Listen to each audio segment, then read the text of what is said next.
అన్నయ్య నీకు లెటర్ వచ్చింది. నాకా? ఎవరు రాసి ఉంటారమ్మా?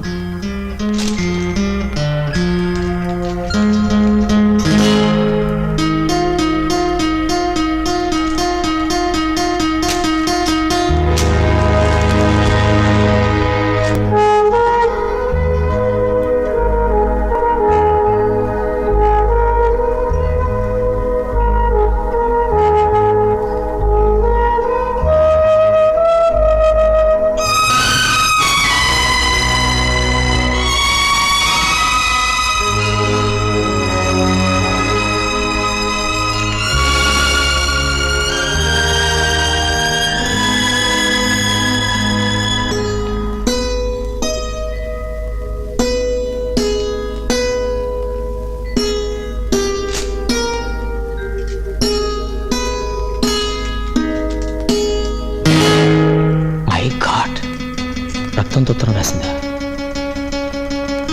రానా, రేపు ఉదయం 10 గంటలకు మా ఇంటి దగ్గరలో ఉన్న పార్కులో మీకోసం ఎదురు చూస్తూ ఉంటాను. వచ్చి మీరు నా ప్రేమను అంగీకరించకపోతే ఆత్మహత్య చేసుకుంటాను. ఇంట్లో ప్రేమతో మీ స్వప్న. రక్తంతో ఉత్తరం రాయాల్సిన అవసరం వచ్చింది? నీకేమైనా మతిపోయిందా? కోరుకున్న మనిషి చేరు కానప్పుడు మతిపోవచ్చు, ప్రాణాలు పోవచ్చు. ఆల్రెడీ నా నిర్ణయం చెప్పాను కదా, ఎందుకు ఇలా వేధిస్తావు? నా నిర్ణయం ఈరోజు చెప్తున్నాను. ఇదిగో ఈ సీసాలో ఉంది విషయం.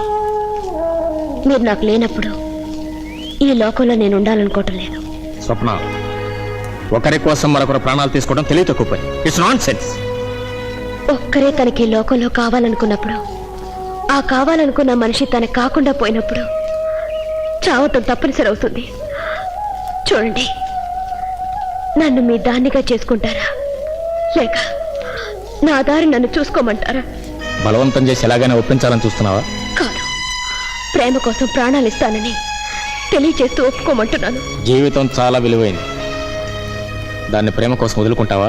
ఫలించని ప్రేమతో గడపవలసిన జీవితం చాలా విషాదమైనది. దాన్ని వదులుకోవడం మంచిది. చెప్పాను, నేను నీ మీదే నా చావు బ్రతుకు ఆధారపడి ఉంది. నన్ను నీ బ్రతుకుతో పంచుకుంటావా, లేక నా బ్రతుకుని ఈ క్షణంలోనే తుంచుకోమంటావా? అని నన్ను బెదిరిస్తున్నావే కానీ నీకు ప్రాణం అంటే తీపని, దాన్ని తేలిగ్గా తెంచుకోలేవని నాకు తెలుసు. I'm sorry. ఆనంద్,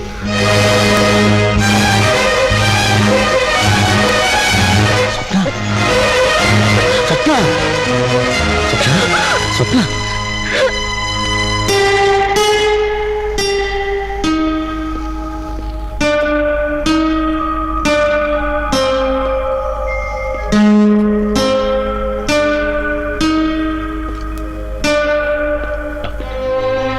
ఆలస్యం చేయకుండా తీసుకురావడం వల్ల ప్రమాదం తప్పింది. విషాన్ని బయటకు కక్కించి గండం గట్టెక్కించాం. మీరు వెళ్ళి చూడొచ్చు. Thank you doctor.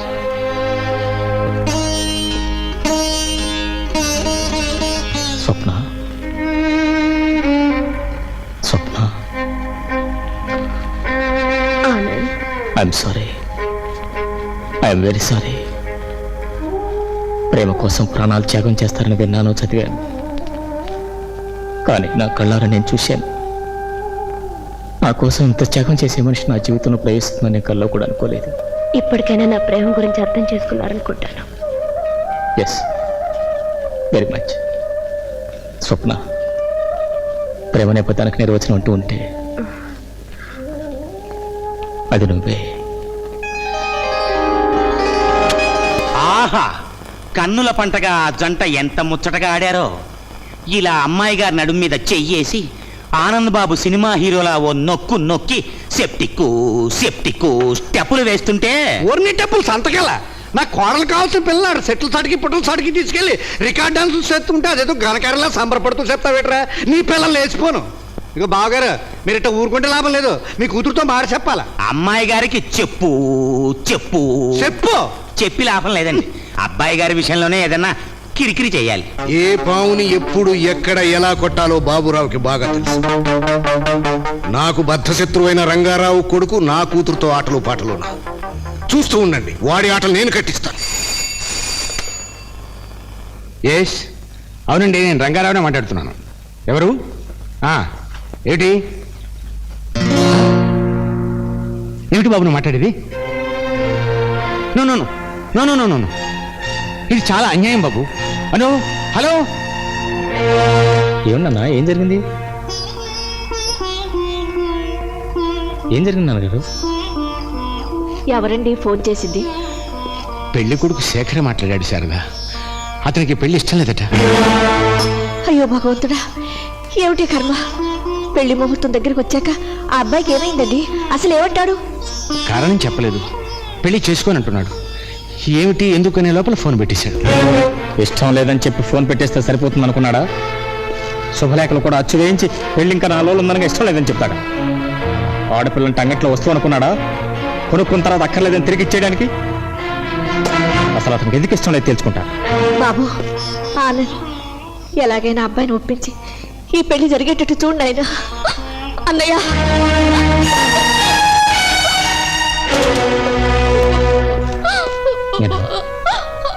అన్నయ్య, ఊరుకో. అతను కాదంటే నేను చచ్చిపోతాను అన్నయ్య, చచ్చిపోతాను. అవేం మాట్లాడమ్మా. ఒకవేళ అతనే కనుక కాదంటే అంతకంటే మంచి మనం తీసుకొచ్చి అదే ముహూర్తాన్ని పెళ్లి చేస్తాం. లేదన్నయ్య, నాకు ఆ అదృష్టం లేదు.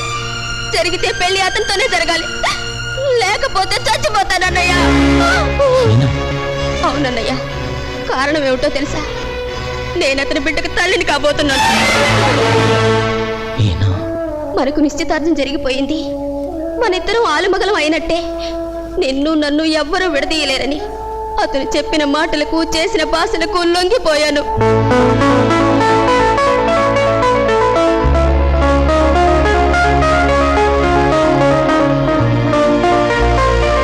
చెల్లెమ్మ, ఊరుకో. తొందరపట్టు నీ తప్పైనా ఈ సమస్య మాత్రం నీ చావు పరిష్కారం కాదు. అందుకే ఎలాగైనా అతనితో నీ పెళ్లి సరిగ్గా చేస్తాను. ఎవరు కావాలి బాబు? ఇంట్లో ఎవరున్నారు? అమ్మగారు అయ్యగారు లేరండి. శేఖర్ బాబు గారు మాత్రం పైన స్నేహితులతో.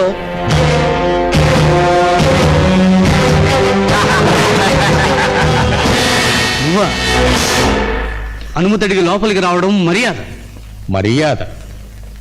పెళ్లి నిశ్చయమయ్యే ముహూర్తం 4 రోజుల్లో ఉందనగా చేసుకో అని చెప్పడం మర్యాద అని అంటావా?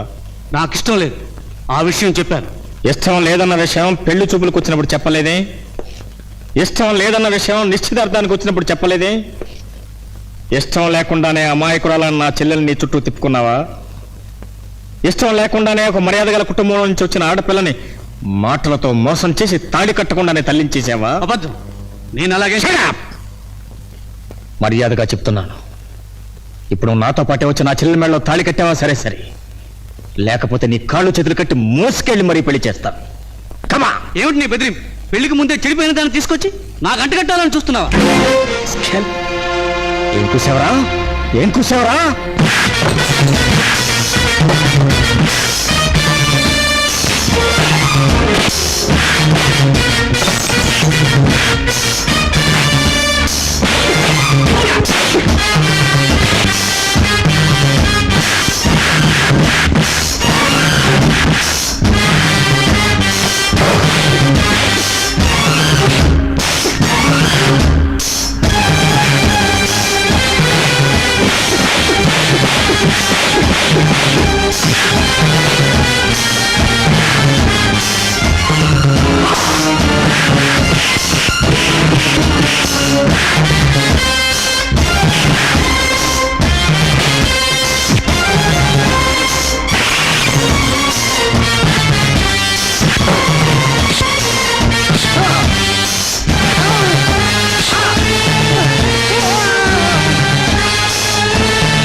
జరిగితే పెళ్లి అతనితోనే జరగాలి, లేకపోతే చచ్చిపోతాను.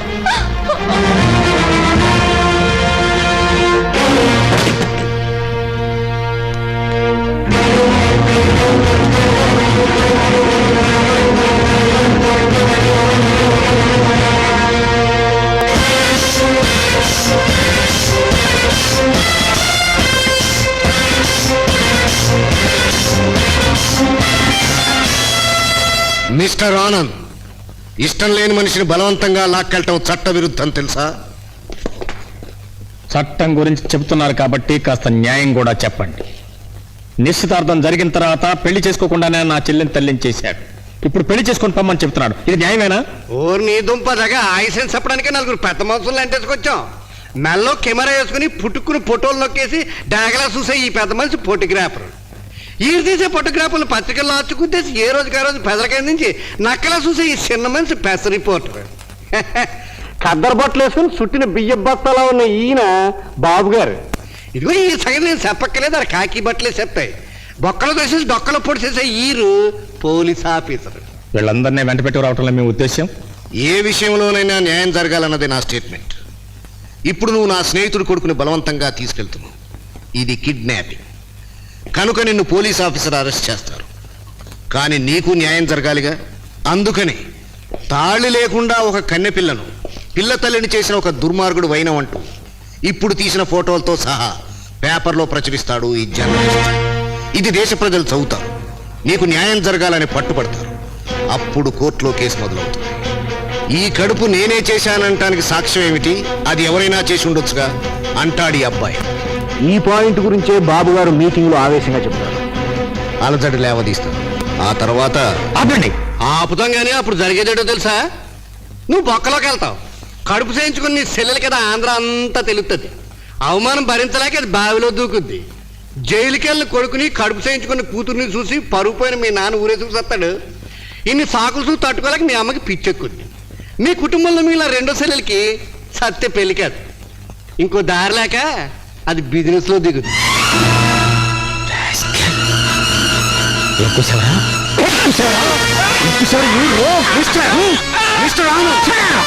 ఇలా ఆవేశపడితే అతను చెప్పినవన్నీ జరగడమే కాకుండా నీకు ఉరి శిక్ష పడుతుంది. ఆలోచించు. ఈ శేఖర్ నీ చెల్లెల్ని పెళ్లి చేసుకోవాలనుకుంటే నువ్వు నా కూతుర్ని మర్చిపోవాలి. దానికి శాశ్వతంగా నువ్వు దూరం అవ్వాలి. అట్ట నువ్వు సాటుగా పెళ్ళం మరొడితో తొంగడం చూసినట్టు చూడమాక. నువ్వు స్వపమ్మని మర్చిపోయి వదిలేసి వెళ్ళిపోవాలా.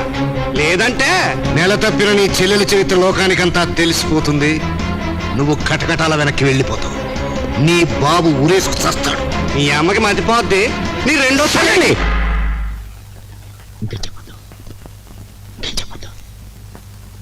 బాబురావు, నాకు కావాల్సిన వెంటనే నా చెల్లెలు పెళ్లి కావటం. దానికోసం నేనేం చేయడానికి సిద్ధంగా ఉన్నాను.